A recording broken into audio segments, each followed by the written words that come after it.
Because we don't do things until other nations have done it, this weekend is Father's Day in Australia. I hear there's a lot of celebration that goes on with this Sunday, allegedly. But for some of us, myself included, it's a really shitty event full of bad memories and angst. I'm Terry from Paleo Cinema Podcast, and to turn a negative into a positive, here are my 5 worst fathers in genre movie history. Before I get to the grim stuff, please tickle the like button and caress the subscribe button to get more movie-based wonderfulness. I'm not going to go for the obvious fathers like Darth Vader or Jack Torrance from The Shining or Noah Cross from Chinatown. I'm going to dig deeper, so let's get started. Spoiler alerts from here on in.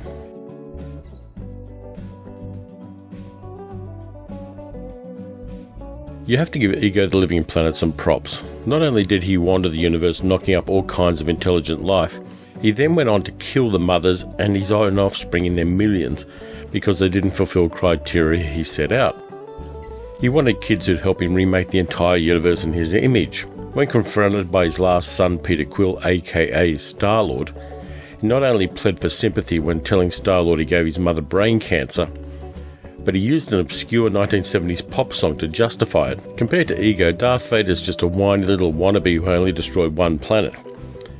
Brandy might have been a fine girl, but Ego was a genocidal skin tag with a good beard and a bad attitude.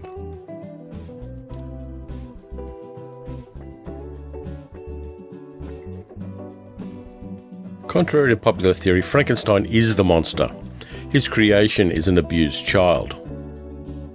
Let's work through this. Firstly, Frankenstein decides to create a human being from parts hacked off corpses. The guy's a moron. There's a much more reliable way of creating human beings that's worked really well for millions of years. Secondly, when he does create an offspring by his arduous and convoluted method, it's still all about him. He's all kind of, look what I did, instead of, oh, I have a responsibility for another human-like being. Frankenstein is the reason we have ethical standard codes in medical research. Well, him, Dr. Moreau, Dr. Mengele, Dr. Goldfoot, and Dr. Joseph Heiter, who you recall was the guy who created the human centipede. Frankenstein is the worst father. Frankenstein is a deadbeat dad.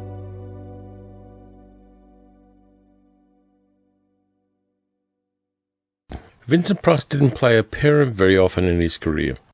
His saturnine, slightly campy persona didn't lend itself to paternity very easily. He did play Diana Rigg's father in Theatre of Blood in 1973, but he didn't really get the daddy gig very often.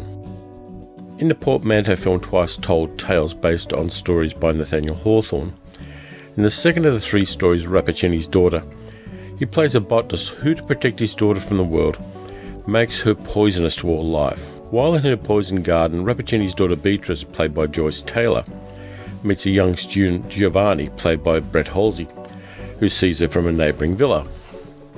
They fall in love but can't be together because Beatrice is so poisoned her very breath can kill. Giacomo Rappaccini is the ultimate arsehole dad who thinks he can police and control his daughter's sexuality and her personal life.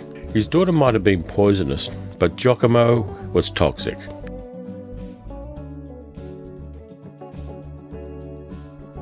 This one's a bit of a fudge because lay preacher Harry Powell is a stepfather to the children John and Pearl Harper. When Powell marries their widowed mother Willa, played by Shelley Winters, he gaslights her and then kills her and hunts the children, who have fled downriver in a boat. Powell wants to find out where their dead father hid $10,000 he stole from a bank, and the children know. With love and hate tattooed on the backs of his fingers, Powell's a charismatically evil protagonist, and he's a hideously accurate portrayal of toxic fatherhood. Trust me, I know. This is the only movie directed by the late great British actor Charles Laughton, and in his hands it gives a mythic dimension to the battle between the innocence of John and Pearl, played by Billy Chapin and Sally Jane Bruce, and supported by an older woman, Rachel Cooper, played by Lillian Gish, and the misogynistic sociopath wearing the socially protective armour of a member of the clergy.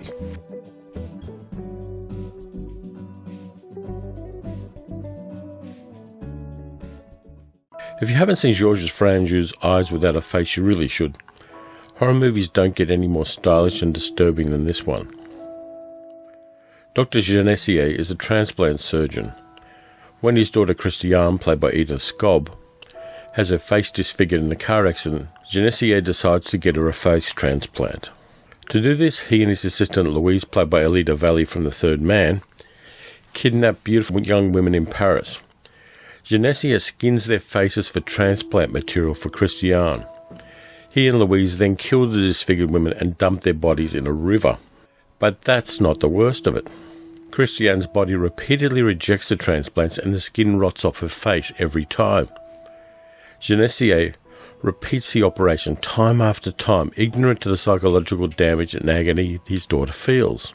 Between the failed transplant attempts, Christiane wears a porcelain mask, which gives us this iconic image for the movie. Edith Scobb is both tragic and heartbreaking as the waif like Christiane.